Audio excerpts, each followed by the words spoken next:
we have the thing called medical aid in dying. I go there, I talk with the family and the person, and we sign paper, we get a date. How do people feel when they're dying? Usually, when I was there, they're not scared until we came in with the injection. Yeah. Well, that's fucking terrifying.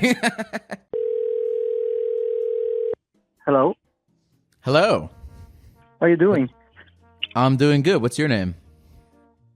My name is Manny. Manny? My name is Manny. Sorry, I wasn't prepared for that. I'm French, so my English maybe not be the best, but yeah, man. How you doing, man? Yeah, you're French Canadian. Yes, exactly. Yeah, I'm French Canadian. How does that work? So like, was Canada? Well, I'm not really. I don't know what I'm doing by saying that. Okay, so Canada started out as like French people, and then the English came and fucked them up, or did it start out as English people and then the French came and fucked them up? Who was there first? Yeah, we started as French people came here, and then we went like from Quebec to like Louisiana, and then the English people came in, and war and I guess war, and they wanted to have like resources and stuff, and yeah, man, we got fucked. we lost the war. Yeah. Okay, you texted me something. I thought it was very interesting. I wanted to talk to you about it. Yeah, sure. Yeah, I'm a nurse, and yeah. So I work, you texted me. You texted me, and you said, I help people kill themselves via medical aid in dying. So you help people with euthanasia, and you said, quote, "It's the most beautiful thing you can experience." Tell me more about this. I was fascinated by that. Yeah, so we've got here in Canada and Quebec, we have the thing called medical aid in dying. So basically, you have to have a diagnosis of like maybe having like cancer or like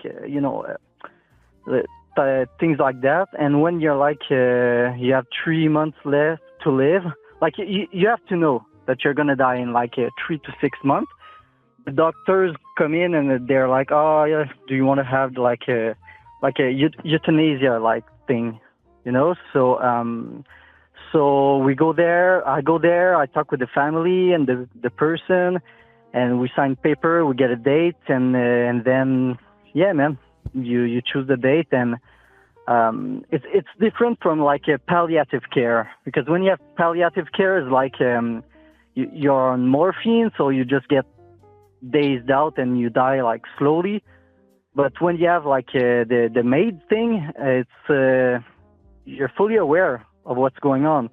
So like you have your date and your family members, friend, and usually people do like a little party, and at 2 o'clock we come in, we talk with you, we give you the injection, and that's it, man. I have so many questions, but first I want to know what these parties are like. Is there music? Is there food?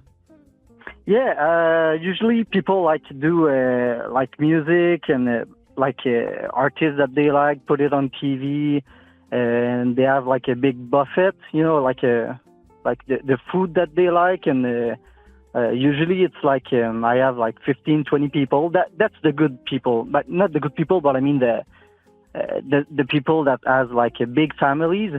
That's what it looks like. It's a party. It's what you can think of. I don't know, like Thanksgiving or something like that. And what's the vibe at these parties? Are people like dancing and they're happy, or are they kind of like, oh, our friend is gonna die?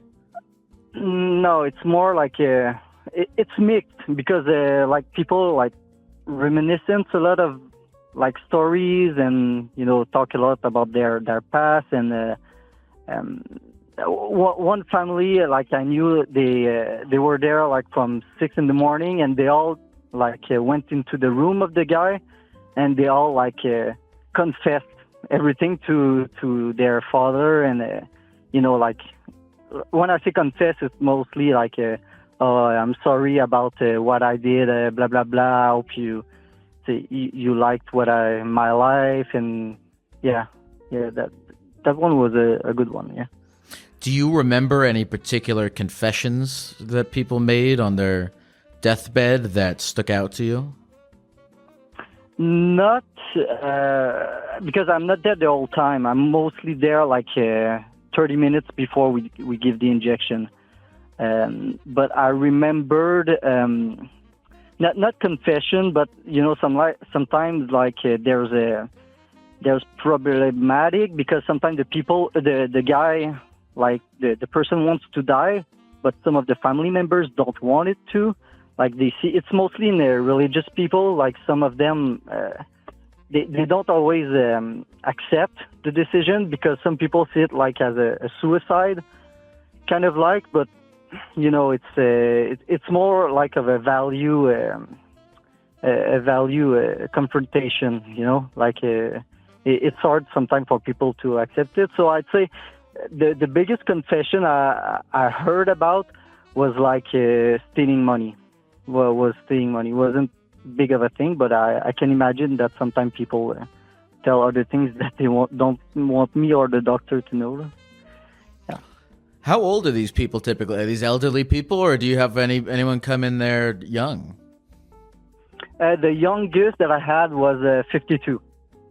Yeah. Yeah, kind of young. Yeah. How do people feel when they're dying? Man, usually when I was there, they're not scared until we came in with the injection.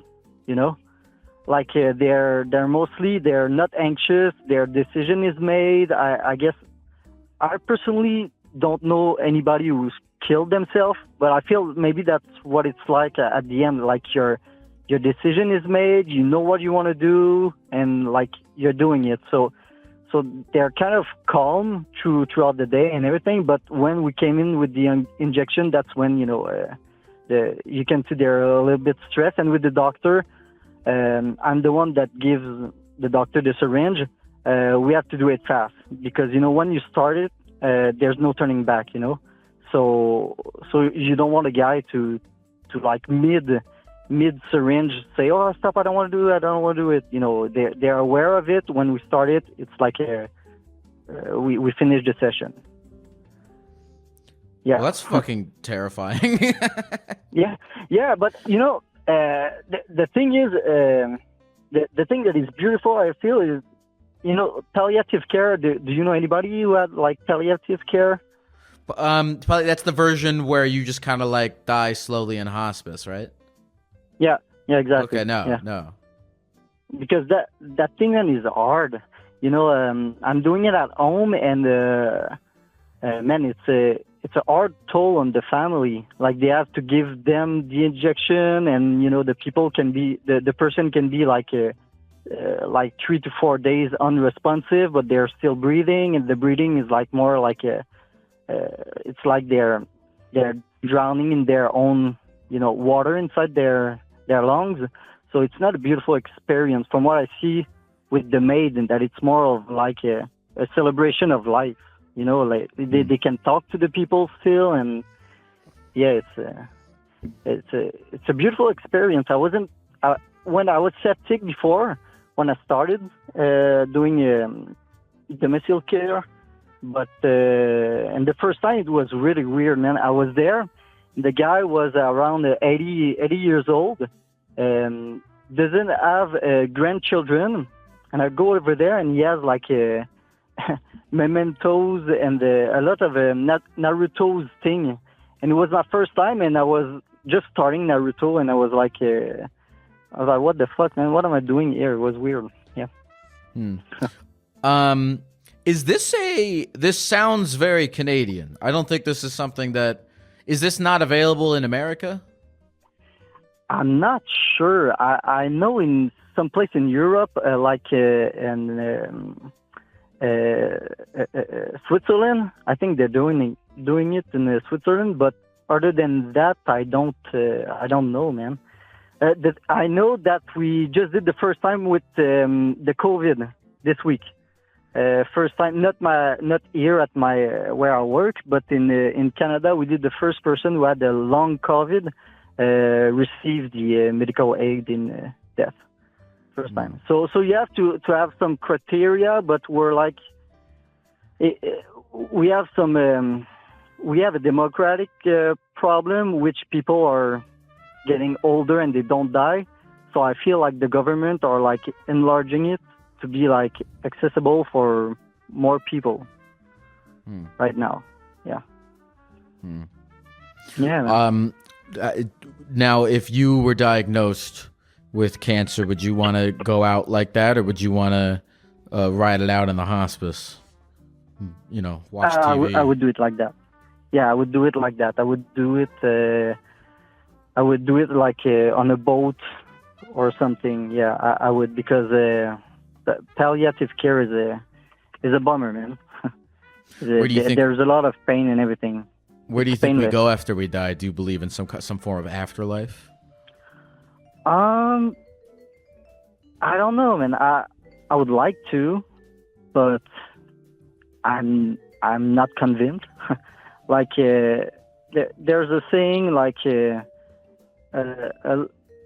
when you don't believe in God, I don't know the expression, but it's like when you're on a plane, if you don't believe in God, well, you're gonna believe on God when the plane is gonna crash. Like you're trying to find to think that there is somebody that can save you. So I don't know, man. I would really like to, but in the end, if it's only like a DMT thing that I'm buzzed inside my own mind and I live for like 5 years and you know, if that's I don't know, man. I don't know if there's something. I hope. I really do. I really do. Do you? Well, we have data, sort of. We kind of know. We have experienced not existing for most of the time we've ever not been. For most of all the time that anything has ever been, we have not been. And for most of the time that anything ever will be, we will not be. So I assume that the most of the time that will forever be where we will not be is exactly the same as all of the time that ever was when we were not. Right? Yeah, right. Makes sense. Makes sense. Tell me more, what's the most beautiful thing that you have seen in helping people with this? The most beautiful scene I'd say that I had, it was like the guy was from Europe, and he was in his house, but it was like a big house and with a big room, and he was like downstairs, but he was looking upstairs, and it was like I don't know, there was stairs over there, and there were like 20 people at the top of the stairs, and he was downstairs with the doctor. And when we started to give the injection, he was like, I feel like I'm in what a beautiful painting, he said. Yeah. What a beautiful painting. He felt like it. And, you know, he was like European, so I don't know, like the way he was talking was like very philosophical, but I don't know, like maybe it was the accent. I don't know, man. It wasn't like my weird accent. Wait. You didn't like his accent? No. It was a beautiful accent. Like he was talking in French, but he was, I think it was Swede or something.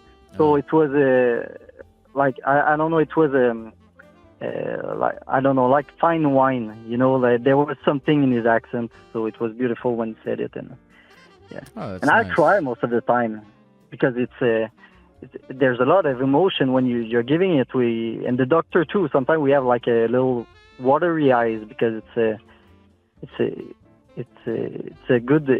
a special gesture. You know, it's something, man. And they turn gray fast.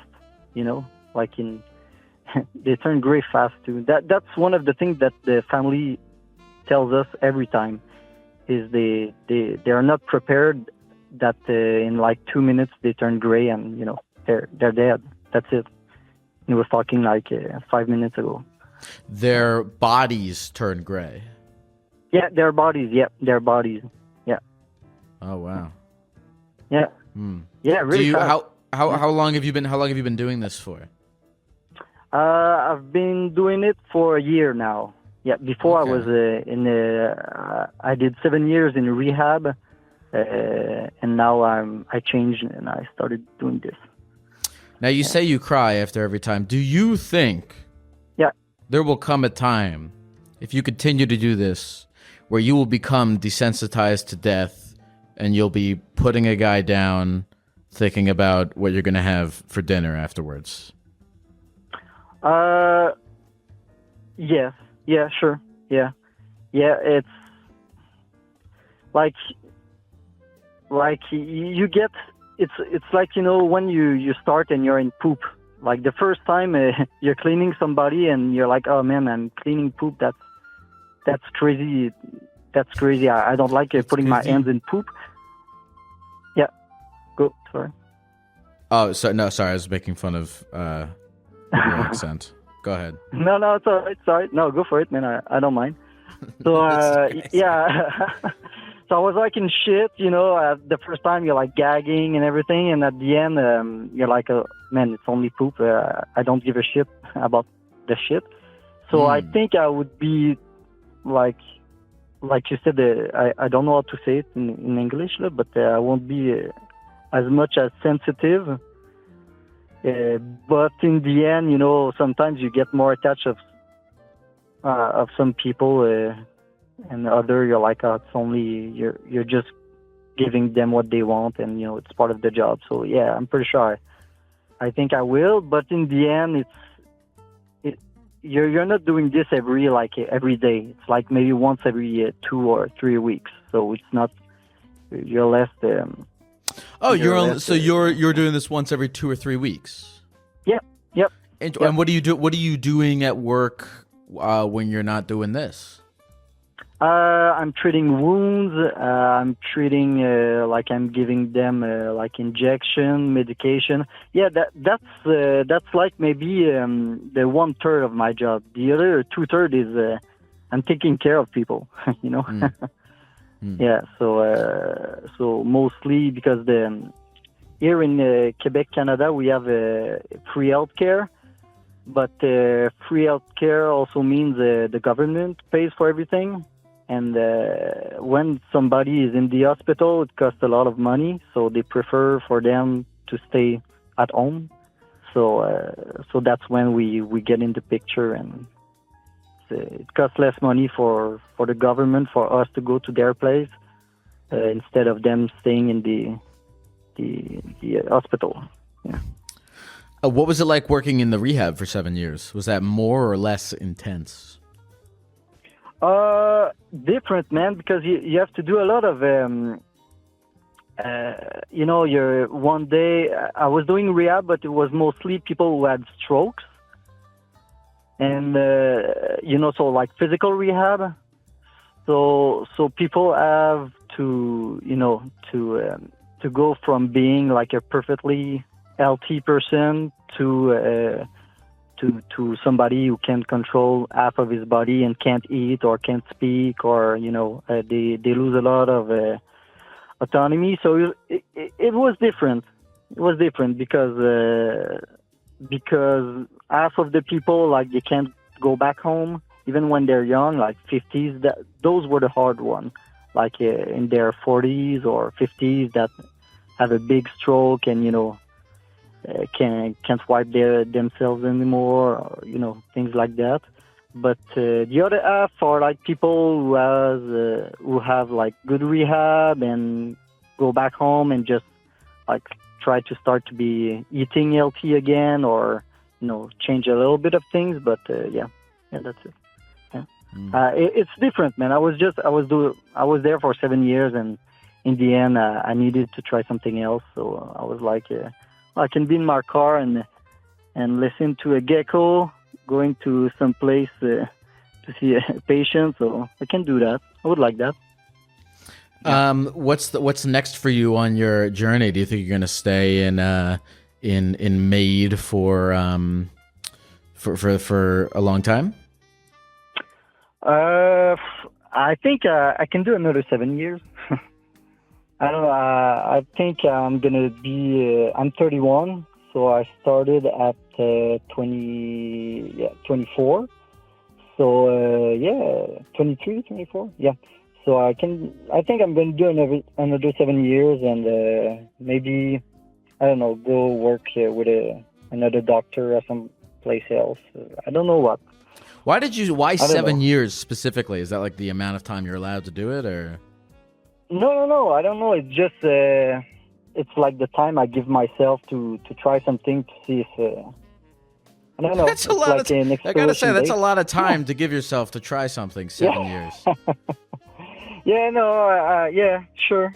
I don't know. 7 is a great number. 7. I'm giving myself another 7 years, and I'll see. Well, actually, I'm gonna do this real quick. What's your name again? Manny. Manny. I'm gonna ask the Twitch chat that we are currently streaming on if they have any questions for you. Yeah, sure. Right now, let's see if the Twitch chat has any questions.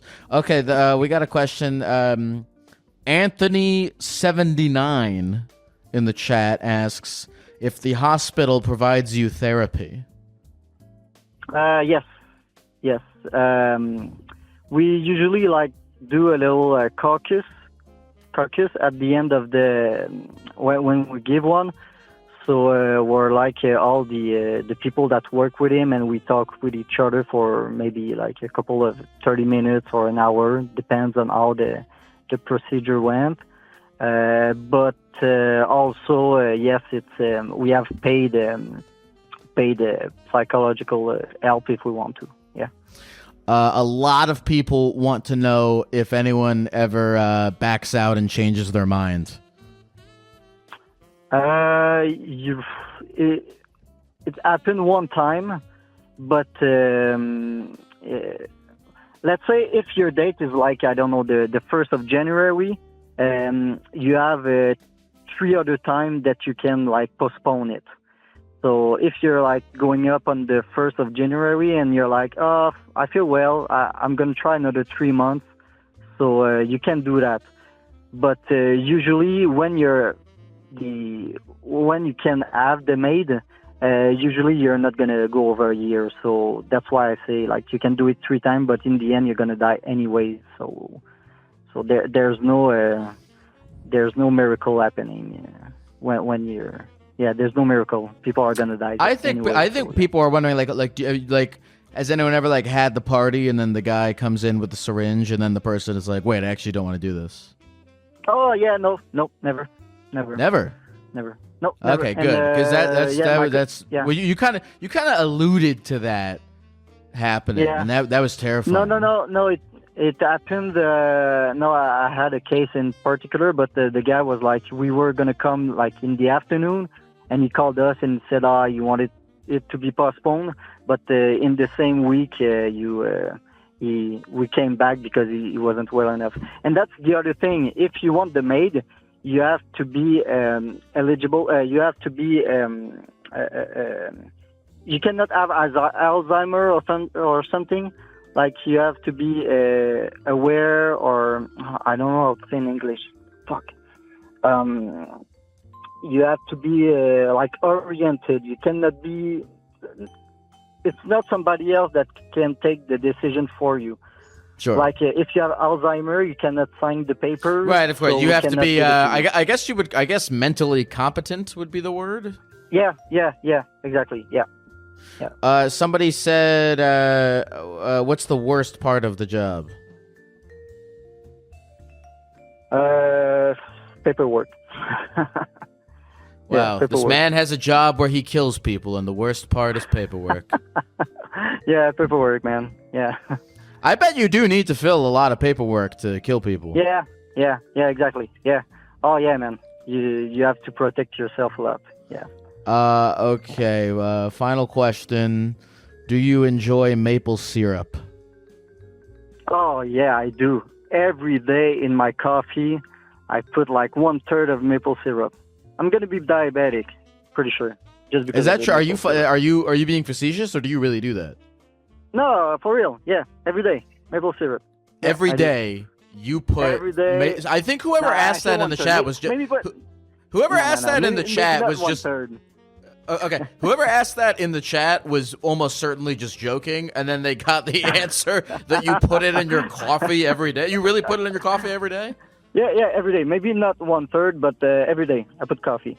I put it in my coffee, and it's like I take like there is like I have a batch that is more thicker, so it tastes like more sugar, like it tastes more of a sugar. So this one I put it in my coffee, and when it's more of a lighter maple syrup, this is the one that you put on like pancakes and everything. Yeah. Like you'll take like Aunt Jemima's and put it in your coffee. yeah.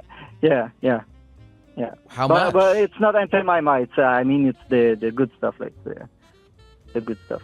Right, the, of course. the stuff you buy at the you know. No, we get it. You're grocery Canadian. You're better than us, kind of, pretty much. But No. all right, I'm gonna try that. That sounds good. I mean, I already put like, we're putting crazy shit in our coffee already. We're putting like, Yeah. frosted donut Reese's creamer in our coffee Yeah, exactly. over here. So it's the same fucking thing. I mean, I never went to Starbucks, but I heard about pumpkin spice. So I mean, what's the difference with maple syrup? You know, I don't know. Starbucks sucks. Even if Starbucks ever came, I guess like I'd have to eat my words if Starbucks ever wanted to sponsor the show or whatever. But until then, I say of my complete own volition, nobody paid. Dunkin' Donuts is not in my pocket. I have to say I fucking hate Starbucks. I hate their price to food size ratio. They sell fucking cake pops. Mm-hmm. They sell a bite of cake. Do they have this in Canada? They sell a bite of cake. It's called a cake pop, and they sell it for $4. It's one bite of cake. You can get a whole slice Yeah. for $4 at some places. Yeah, we have Tim Hortons, but since Dunkin' Donut bought it, it's not the same. Wait, holy shit! Dunkin' Donuts bought Tim Hortons? Yeah, I'm pretty sure it's been like a couple of years ago. Yeah, 4 or 5 years ago. Yeah, they bought it. Okay, I have to say to you, of all those different chains like Dunkin' Donuts, Starbucks, Tim Hortons is my favorite. Easy. That's better than the Dutch Bros or any of that shit. Tim Hortons is the best. Because they have all this. They have like cool. savory stuff, sweets. They have like real. If you want to get like a real fucking sandwich at Starbucks, you're screwed. But at Tim Hortons, you can get a bunch of, you can get your gross sugary 800 calorie drink and a grilled chicken wrap or whatever the fuck. Yeah. Sure. Hey, would you do it? So Amazing. basically what I'm saying is you will be killing me very soon. All right, I like that. But you will do it, the maid, if you could. The maid? When I'm dying of acute diabetes or whatever, I want you to kill me.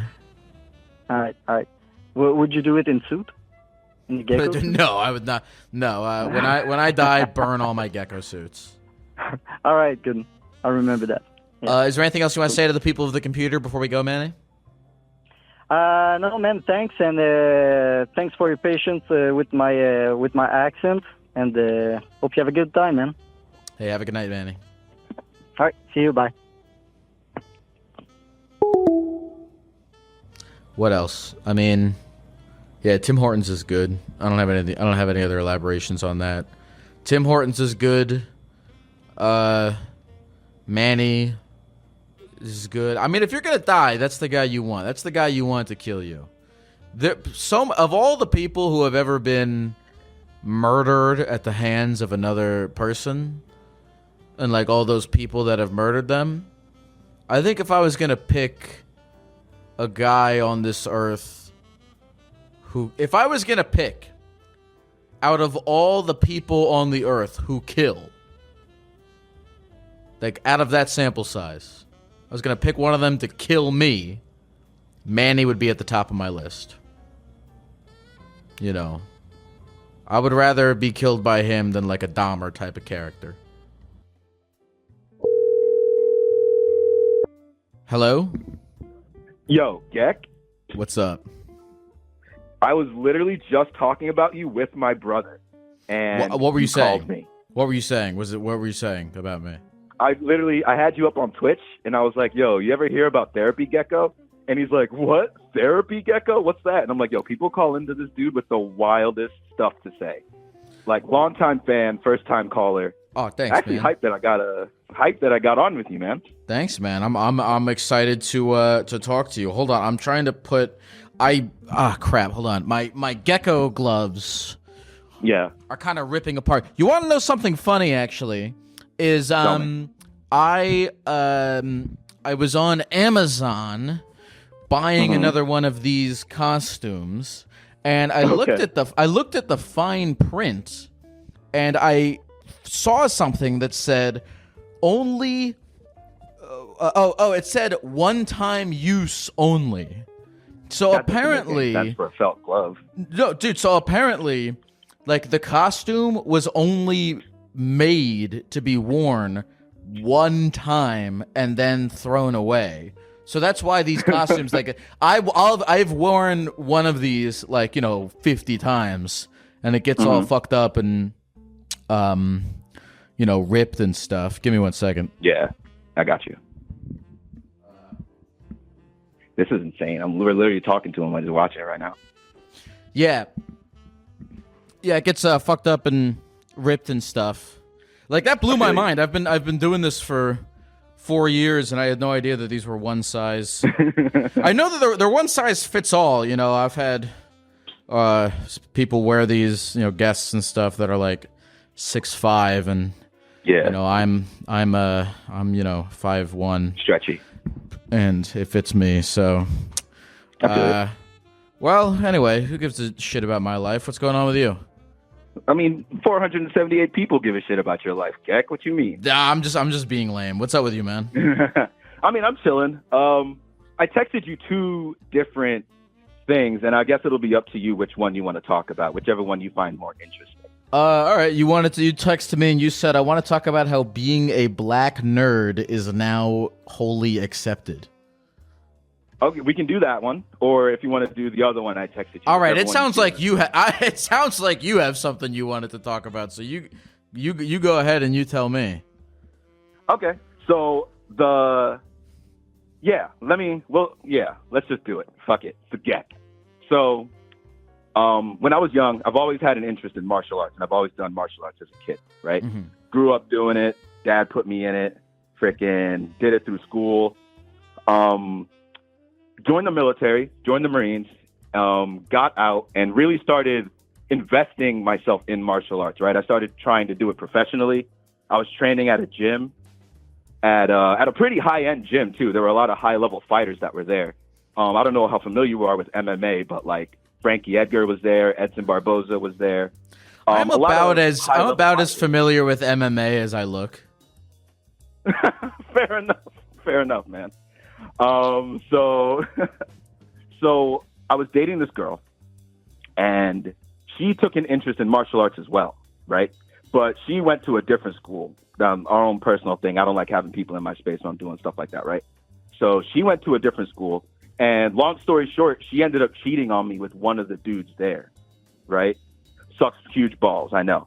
Threw me kind of in for a loop, you know what I mean? Kind of messed me up a little bit, but doing martial arts really helped me through that, right? So there are local tournaments, right, for different styles like jiu-jitsu and boxing and Muay Thai and things like that. So instead of acting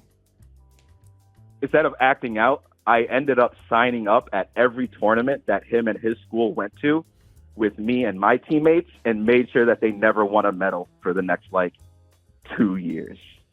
And then him specifically, me and him fought in MMA and in boxing. So I kind of got my little Karate Kid moment to kind of get my revenge, and my little Rocky Balboa Karate Kid moment. And I don't know. I always thought it was a funny way to kind of how it all played out was absolutely hilarious. And storybook almost, right? I think storybook was the word for it. You were trying to live out like an 80s movie where the guy steals your girl, and so you challenge him to a duel. Except I didn't challenge him. We would just be there, right? Like the tournament, you have to sign up. Well, the way, hold on, but the way you phrased it was that you went out of your way to make sure. Yeah, okay, that's like subjecting someone to a duel more than a challenge. Yeah. Yep. It was more like, hey, I'm in your hood. You better be here, right? Like, okay. Are you the same? I have a few questions. Are you the same weight class as this guy? Yes. We're within like 10, 15 pounds of each other. Okay. So anywhere that he could go, I could go. And when you went to fight him, did he know that your girlfriend had cheated on you with him? He didn't know at first until like the fourth or fifth time that I like specifically ended up matching up with him. Oh. So the first two tournaments that I followed him to, we ended up facing off early, and I beat him I beat him soundly, right? Submitted him in the first one, and then the second one I beat him on points, right? And so the second time when I beat him on points, I like completely held him down and dominated the whole round, giggity. But I like stepped over him kind of disrespectfully and looked back at him when I was walking away. So like his coaches understood like, okay, there's something going on here.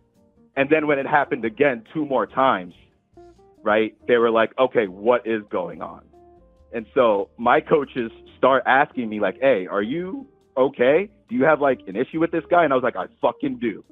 So the next time we can get into a boxing match, let me know so I can fuck him up. Are you about to go Tyson on him and bite his fucking ear off? I wasn't going to bite his ear off, but I did want to make sure that I wanted him to know like you're going to be in pain, right? So like, and to a little bit a caveat, I'm not like this normally, right? Martial arts, I'm very disciplined. I'm very like, I don't really do that. I don't go out of my way to fight somebody. This just kind of happened Wait, hold on. You just told me a story about you like vehemently going out of your way to fight somebody. What do you mean you don't go out of that? Well, you literally went out of your way to fight this guy. What are you talking about?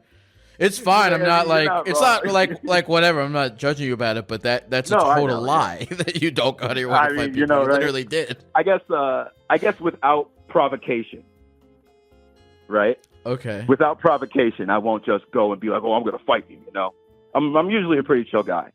But in the boxing match, I got to train with a lot of cool people. I got to train with this man named Mark Henry, who was one of the like a very high level Olympic trainer. He trained like the Olympic boxing team at one point. So being able to train with him, and I was learning so much. And fighting him in boxing, I hit him in his rib cage, and I felt his rib move. And then when he crumbled to the ground, it was shaky. Right? Like I felt my heart skip a beat. You know what I mean? Because I was like, damn, did he just die? But like he was like just wheezing kind of hard, and then I walked away. I got separated from him, right? And then he didn't get back up after that. So, well, Jesus. After I heard he wanted to do an MMA fight, and at that time I was 161. And I was fighting at 155, and he was like 170. So I just ate. I just ate like crazy. I'm talking 2 breakfasts a day. I had a huge lunch, a huge dinner, just so I could wake up and be like 170. Right? You know what I've been. I haven't been watching it lately. My friends showed it to me, and so I spent one evening watching it. But do you know what? I think it's called Street Beefs. Street beefs? I'll be honest, Geck, I'm not a huge fan of street beefs. Okay, well before we talk about it, street beefs is like okay, I watched it once. Street beefs is like this I guess it's a backyard MMA. Yeah, it's like it's like backyard fighting. There's no sanctions. It's kind of like there's a ring, and there's I guess respect between it's not like a street fight where it's like 2 dudes who like got pissed off at each other and just started fighting. But it's like an organized fighting thing. And Well, so why don't you like street beefs? The lack. It's not even so much a lack of skill or anything like that. It just seems a little. What's the word? Like lowbrow, I guess. And I mean, for a certain crowd, like, yeah, you love it, right? You want to just watch people knock each other out all the time, which cool, you know. But it's like watching bum fights. Remember, like bum fights from back in the day? Well, but isn't okay? Here's what I don't understand though. Is well, bum fights is it's different because those are people fighting like those people like have to fight for money. Yeah. But this is street beefs seems to me like two people who both like have invested themselves in the sport of boxing or MMA or whatever the fuck it is, and want to fight each other. Mm-hmm. But I don't know. I'm not defending anything. This is just my whatever. But like, I guess, is that not when you're watching that shit and you're watching MMA where it's also like two guys brutally beating the fuck out of each other and bleeding? Is it, how can one be highbrow and one be lowbrow when at the end of the day it's both two guys who have decided to fight each other, beating the shit out of each other? Well, you could, if you look at like the high level MMA guys, right? You could see some sort of artistry there. And like, obviously you got your brawlers, you got your like in guys who swing for the fences, right? Everyone loves that. But you also have mixed in like real artists. You know what I mean? You have people who are throwing like crazy head kicks or crazy combos, and you look them up and you're like, I can't believe that you did that. I've seen some, I don't know, bro. I've seen some art on street beefs. I've seen a dude like do a roundhouse kick to the face, and I'm like, that guy practiced that. This is like a skill that he's developed. They're not just, you know, winging it. And it's just like the matchmaking also behind it is kind of bad because you'll see a lot of one-sided like fights and people getting knocked out really bad. No, but the one okay, I okay. There's one fight that I watched. Oh God, what's the? Yeah, there's one I remember. I forget the name of the fighter. It was like Little something, or Baby something. I shit. I don't remember his name, but I remember there was a fight between this guy and like some other guy, and the other guy had maybe an entire foot of height, maybe even like a foot and a half of fight. Yeah, over Little Mac. Over, yeah, no, it was literally like Little Mac fighting fucking King Hippo or whatever, and the guy who was the tinier guy fucking won, dude. It was like watching like, you know, Shadow of Colossus, where like the little tiny guy with the sword takes down a giant fucking dude. It was like watching a boss fight, you know what I mean? Yeah. And he got him onto the ground and he started beating him up and he won the fight. So I was like, oh, okay, I guess there's got to be something to that. There's got to be this guy learned how to do this. Of course. Well, here's another thing though. Here's another thing I like is I watched one of, it was just these two guys. They're pretty equal, and it was a pretty brutal fight, and they were both bleeding at the end of it. But at the very end, they were like.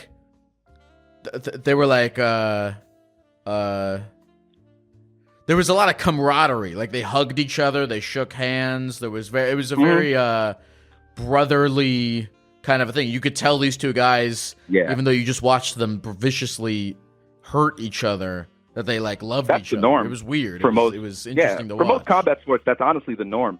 You know, you get all that energy out, and then you're dapping each other up at the end, and shit's cool. Like it's a sport at the end of the day, right? So it's just competition. So both parties know what they're doing coming in.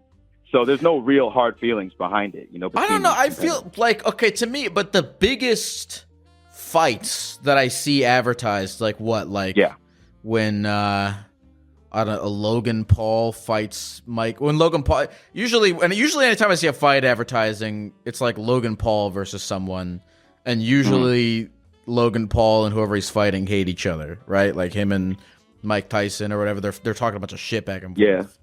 Right. So I feel like the biggest I feel like that just doesn't generate publicity. These two guys are really good friends, and they're gonna see which one's a better fighter. That doesn't generate as much hype, I don't think, as this guy's girlfriend cheated on him with this other guy, and now they're gonna fight. Very true. I get what you're saying, and like as a fan, I like both sides. Like I like when fighters can be respectful, and I like when fighters talk a little shit. You know what I mean? I like both. I'm on both sides of the coin. You know what I mean? Have you ever gotten into a street brawl? Have you ever? No. Never in my life. I've never fought in the streets like that.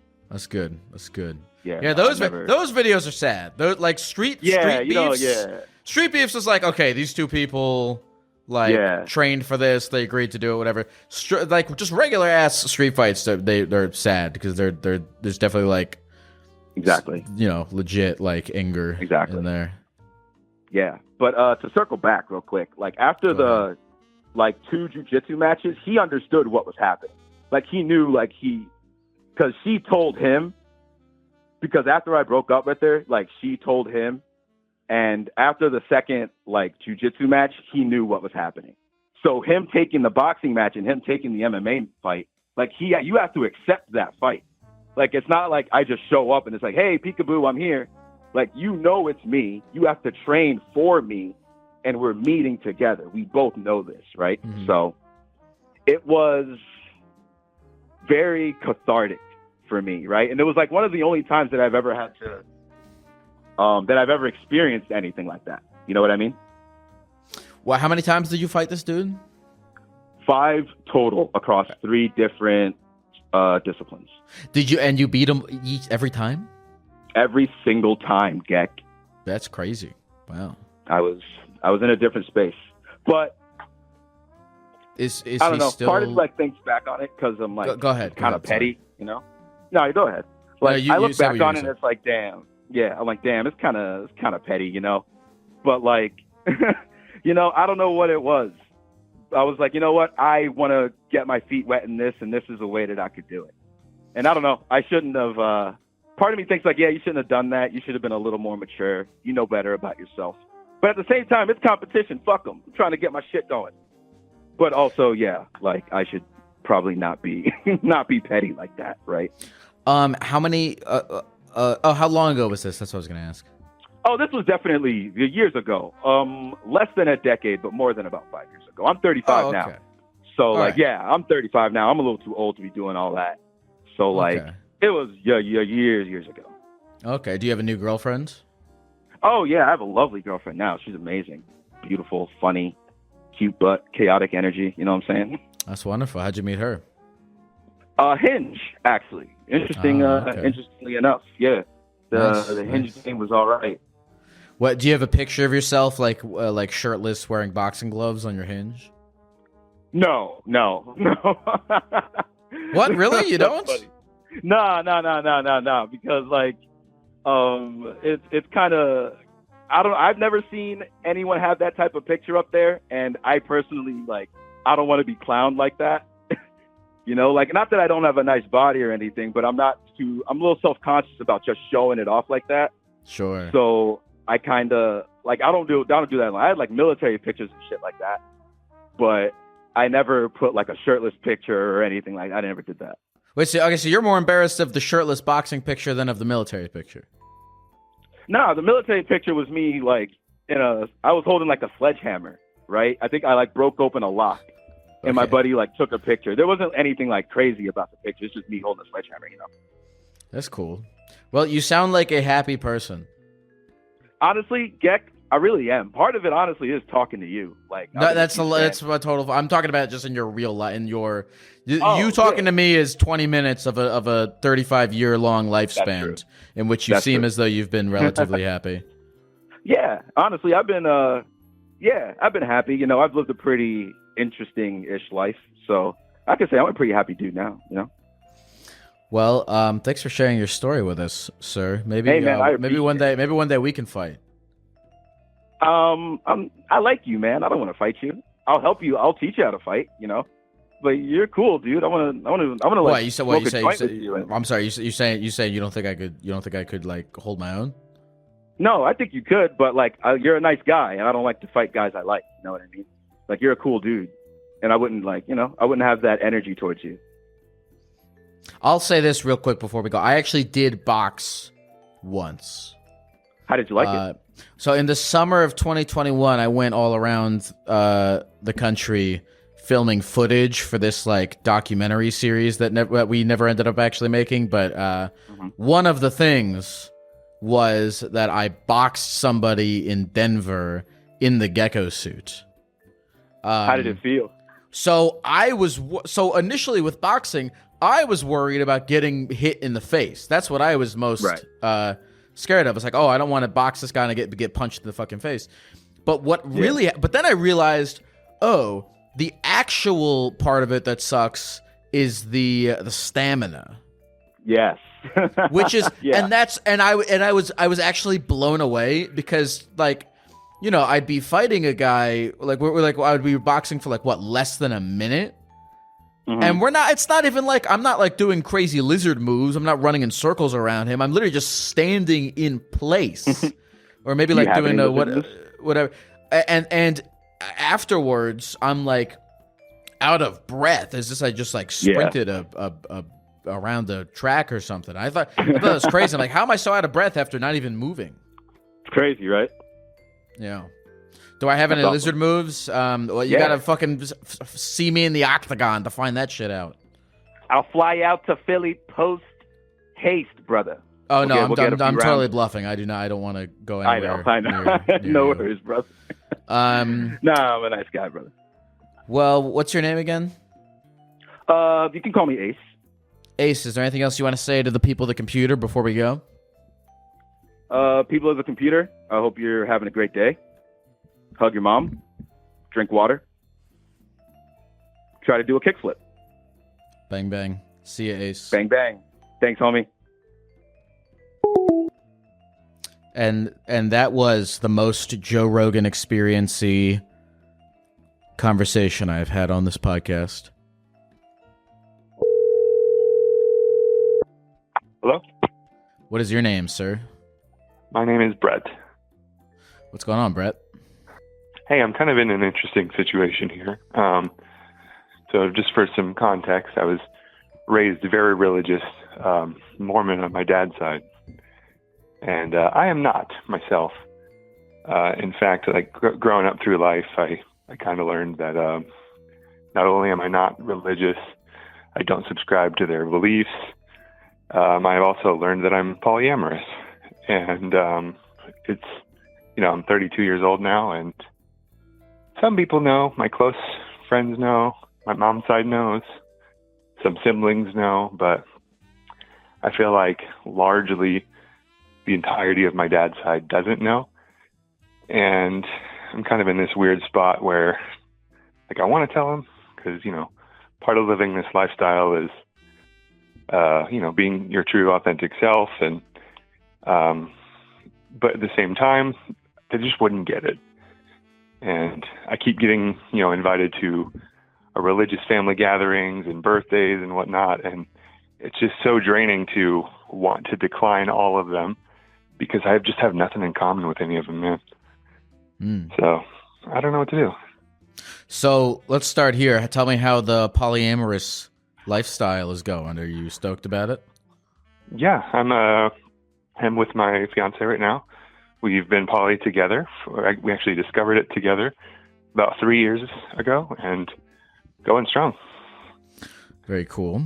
And so I guess, like, are you afraid that something particularly bad will happen if you tell your dad that you are polyamorous? I don't actually know. So, like, you know, the Mormon side, there's a lot of them, right? My dad is one of 9 kids, and each of those kids has kids, and some of those kids have kids, and it all kind of stems from the empire that is my Mormon grandparents, who have a very hard time understanding that anybody would not want to be Mormon. So it's kind of like if one of them finds out, all of them find out, and then I just, you know, I don't really, at the end of the day, I don't really care what each of these people individually think of me. Yeah, of course. But it's kind of like am I ready for my relationship with 25 people to change all at once? This might be kind of a redundant question, but I think it's important. I mean, put simply, do you want to tell them? I would like to live in a world where I'm not harboring any secrets, right? Yeah. It's freeing. Of course. I haven't told them yet because I don't really feel like they deserve or need to know. But at the same time, I'll get invited to a family birthday and I don't want to go. I end up finding some excuse. And then there's the next time, and then I keep getting told by family. Well, look, man. So, look, I mean, it's not like you're 16 and you got to harbor a secret, or else you'll get kicked out of the house. You're 32 years old, and at this point, I kind of, I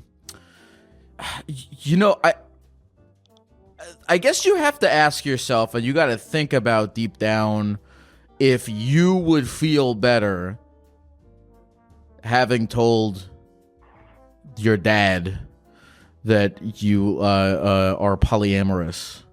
Yeah. By the way, am I mistaken? I thought that Mormons were polyamorous. I thought that was like the whole thing. I was like, because I remember, because like I've done shows in Utah and talked to people, and they're like, yeah, my dad has like 6 wives, and I'm like, oh, because isn't that a Mormon thing? I would think your parents would be proud of you for that. It's kind of in the deep-rooted Mormon history, it was polygamy, not polyamory, but also, when you start to look at a lot of the other things in the deep Mormon history, a lot of it doesn't make sense. Hey, I mean, that's an angle that you could do. You could come out as polyamorous, but like present it as if you're actually super fucking Mormon. You're even more Mormon than them, that you have multiple wives. In fact, you guys can learn from me and my Mormon abilities. Yeah, exactly. Yeah. That's a good way to look at it. Exactly. So you could look at it like that. But look, ultimately, I mean, really,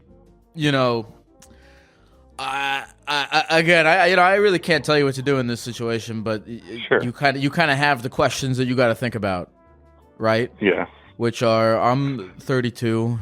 I've way past having room in my life for bullshit or caring about what other people think about me. Yeah, I feel like I'm there too. It's just, it's, to me, it's a quantity thing. It's a numbers thing. If it was just my dad, who cares? But it's that whole clan over there, I don't know. I bet out of 26 people, a few of them are also harboring some secret wives, I'm sure. Oh, I bet you, there's some stuff that I have, inklings about, but I can't be sure. But it's largely a religion based on, hey, do this thing that you've been taught since you were a child. Don't ask questions, and when it comes time, make as many children as you can to pass that off onto them. And a lot of them just have eaten that cake, and it's just I try to distance myself from it in every way that I can. So, well, look, brother, you are technically fulfilling the Mormon duty to have a big family. So I hope you take solace in that. There you go. Is there anything else you want to say to the people at the computer before we go? I would just say you don't have to be what people tell you you are. You might grow up and be told you're one thing and be told you have to believe this and be told you have to do this, but I'm here to tell you that you don't. Hey, have a good night, man. Thanks, you too, man.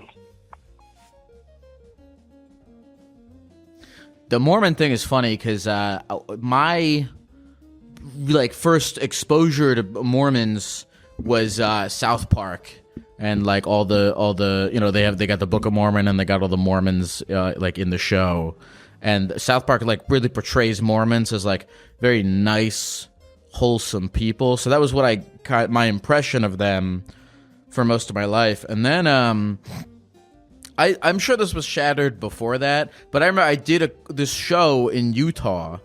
Salt Lake City is the Mormon headquarters, and everyone I interviewed at the show just had a story of some horrible, horrible thing from their parents' childhood. Like this one guy talked about how his dad made him slaughter 100 rabbits to prepare for the apocalypse and crazy shit like that. So I guess that illusion has been kind of shattered in a way. But I don't know. Maybe this. I don't know. One time I was at a Chinese buffet, and I saw a guy wearing the Mormon missionary outfit, and I looked at him. I was like, "Hey man, are you Mormon?" And he was like, "Yeah." And he kind of smiled at me, and that was the whole interaction. But he seemed like a nice guy. That's it. That's all I got.